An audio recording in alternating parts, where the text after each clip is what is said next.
身邊闖出過，夕陽照亮了天空，鋪滿火紅的顏色，把星星都掉進了銀河。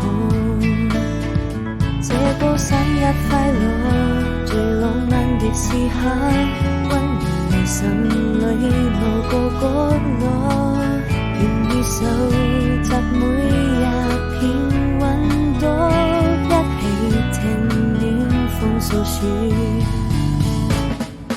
去看煙火，許多年以後，這是我們的生活。再不遠的光後，路沒有盡頭，空氣已現十分隻遠。慢慢發現一種叫做對彼此的承諾，如今就已不再沉默。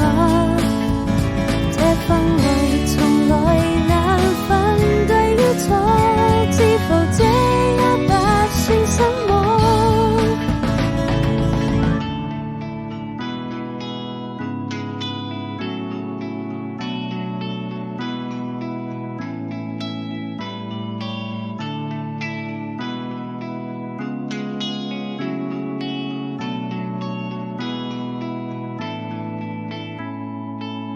回味走過浪漫的篝火，我又在誰身邊闖出過，夕陽照亮了天空，鋪滿火紅的顏色，把星星都掉進了銀河。